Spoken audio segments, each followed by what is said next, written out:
no hot water, blocked plate heat exchanger. My name's Alan Hart, and today I'm going to look at the symptoms for no hot water and blocked plate heat exchanger.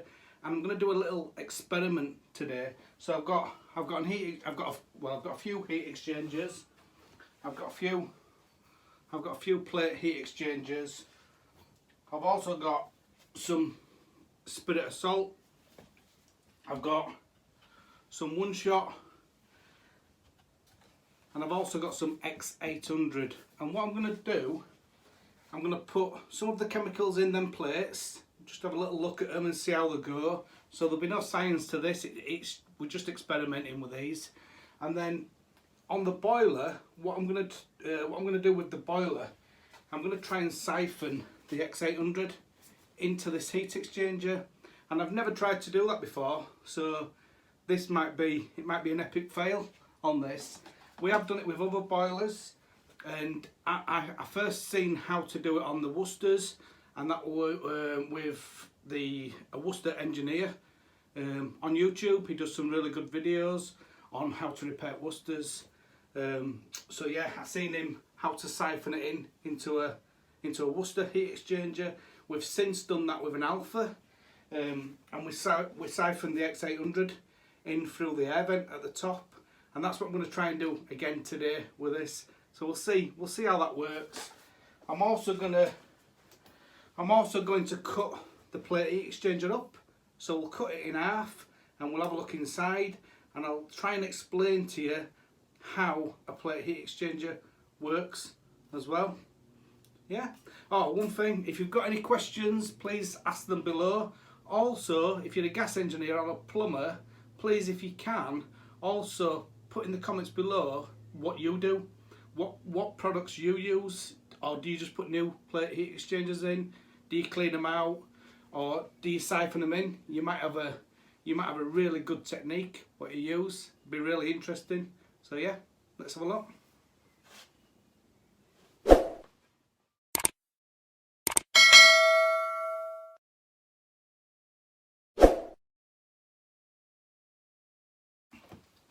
As always, if you're going to work on a boiler and you're going to break into the combustion part of the boiler, you must be gas safe registered or competent to do so, and always make sure that it's safe, electrically safe, if you're going to remove a case as well, because you don't want to be getting electric shock. I've isolated the power on this, I've done my electrical checks, and the case, there's just 2 screws underneath, and this case on this will just lift off. And then what we're going to try and do, I'm going to try and suck the chemicals into this air vent at the top. So as I say, I don't know if this is going to work, and it's just trial and error with this one, but I'd rather practice on this boiler at my house than obviously with a customer. Yeah. So I've put a tube on here, and that's got an air vent on top of it, which will open shortly. I've also got a filter under here. So what I'm going to do, the technique I'm going to use, I'm going to close this valve off here, and then I'm going to drain the boiler from this filter here. I'm going to close that isolation valve on that side, and then if it works and if we get the chemicals into the system, then we can flush. It'll flush the heat exchanger, and it'll also flush the plate at the back, because what we'll do, we'll run the hot water. So I'll try and do that now. Just before I drain it out of the bottom, I'm just going to open this a little bit. I'm going to try and open this a little bit. Just get a spanner.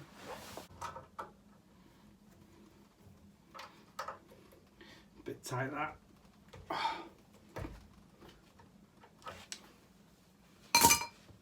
And then all I'm trying to do now is, while there's still some pressure in the system, make sure that this opens, so that it's open when we're bleeding it in, or trying to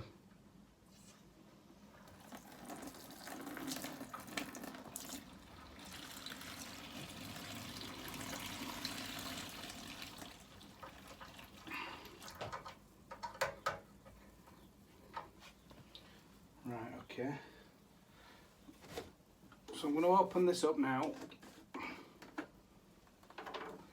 And normally what they do, they try and do it next to the boiler here, but it's going to be a bit awkward for me to hold it and do that. So I'm going to put that up there, in there.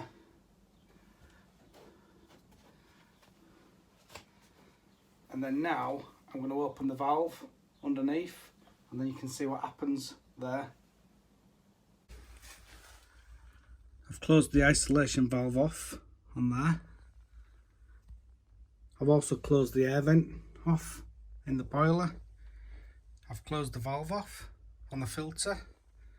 I'm now going to open this filter here, and as I open this filter here, once that starts to slow down a bit, I'm then going to open this on the top. I'm going to see what happens. If you can just see there now,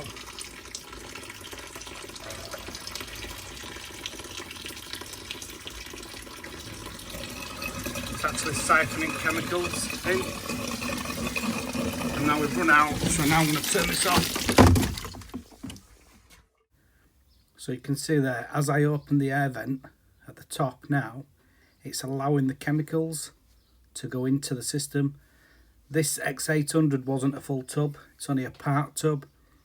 So this was for just for demonstration purposes for this video. But you can clearly see that the chemicals are going directly into the heat exchanger. So this tub was just a bit left from another job that I did.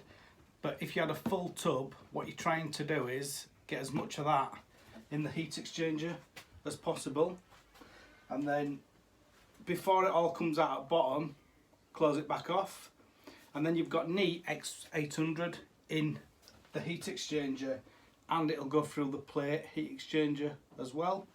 And then what you need to do then is fill the boiler, top the boiler back up, put pressure back in the boiler, and then you can open the open the auto air vent as well, and then get the boiler to work again. You don't want it to work in heating because you've still got this valve turned off here.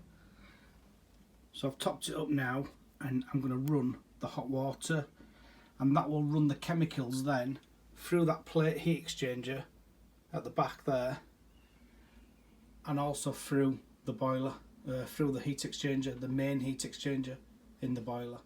So as I say, you've run the hot water now for say 20 minutes or so, or until the hot water starts to get better, and that should solve the problem. It's made this work a little bit better, but this wasn't bad. Normally I would take the plate heat exchanger out, and then I'd put the chemicals in there and I'd clean it out that way. But this could be an easier solution.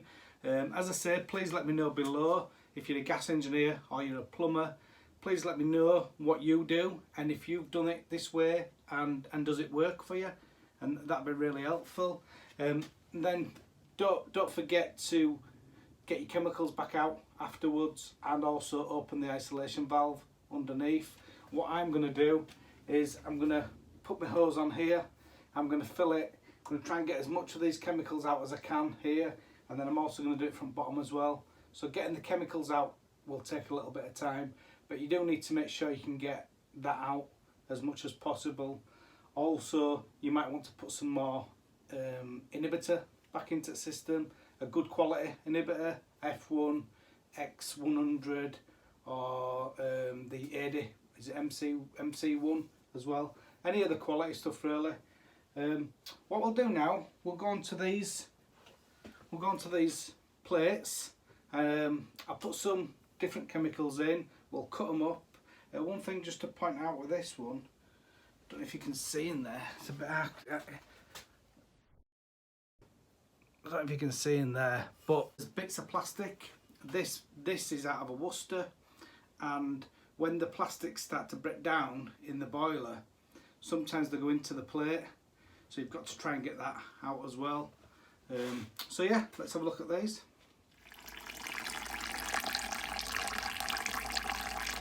That's what's come out of the boiler. What I'm going to do now, I'm going to put some spirit of salt in one of these plate heat exchangers, or spirits of salt. Yeah, spirits of salt. I've never used that before actually. And then one shot, I'm going to put some one shot in the other one, and I'm just going to see if we can notice any difference with them. But as I say, if you use a particular chemical for this, please add a comment below and let me know. Always make sure if you're going to do this, you wear your safety, protective equipment, goggles, etc., gloves, all your safety equipment. So yeah, let's put this in here now. When we look at these plate heat exchangers, that one is the central heating water on this one, and that one is the central heating water on this one. It may be that you need to clean both sides. If you live in a hard water area, you may need to clean that side as well. Normally, in our area, it's dirty sludge water it's the magnetite from the central heating. We'd still do both sides, but we'd take more time on the sludge side. So first of all, I'm going to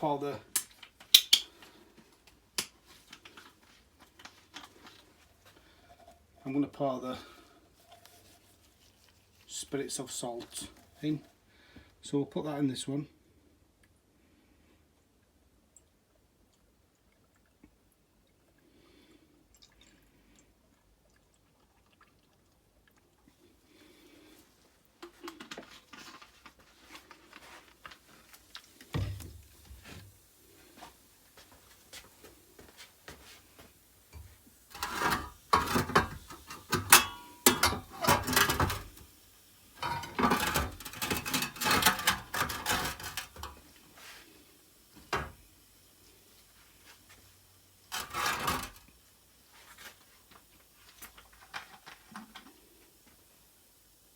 And on the other side, we're going to put the one shot in.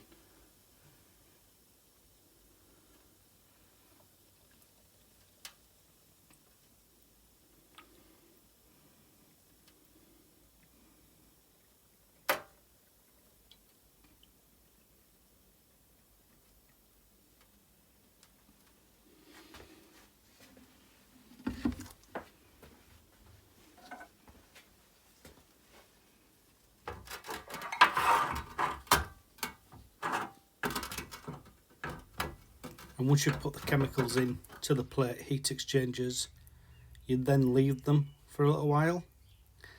And then once you've left them for a while, you've then got to flush all the chemicals out. So I'd normally do that in some water, but you need to be really careful with this. It's really dangerous. So I've cleaned both the heat exchangers now, and I've washed them out with cold water.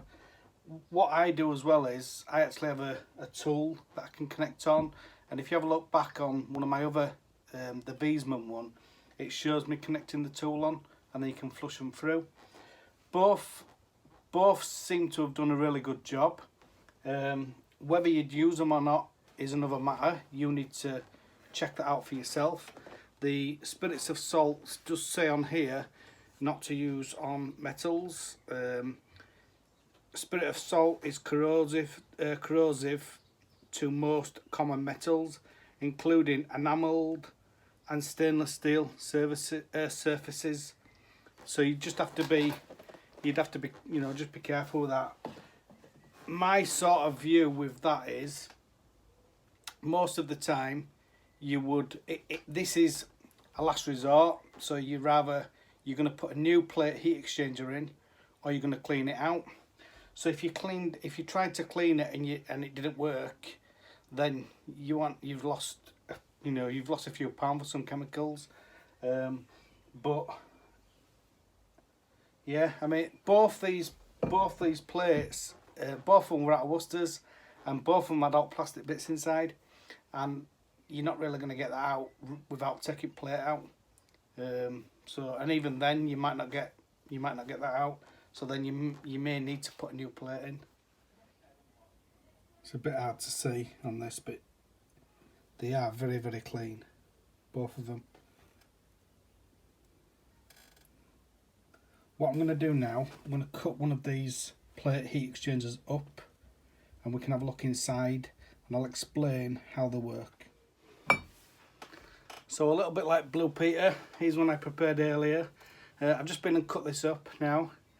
And if you have a look in there, show you on that one there.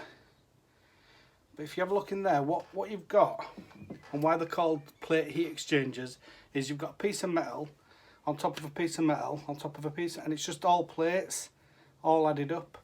And the reason for that is you don't want your central heating water to mix with the tap water. So the water that's going to come out of your hot tap, you wouldn't want that to come out as central heating water. So it has to be separated, and that's how they separate it. They separate it with the plates. So one of these is the water that comes out of your hot tap. So cold goes into it and it comes out hot. And then the other one is the flow return for the heating. And then the other side, again, is the flow return, or it's the hot or the cold, whichever way around they are. But if you've got any questions about these plate heat exchangers, please ask them in comments below. I hope I've said enough to explain how they work. Yeah.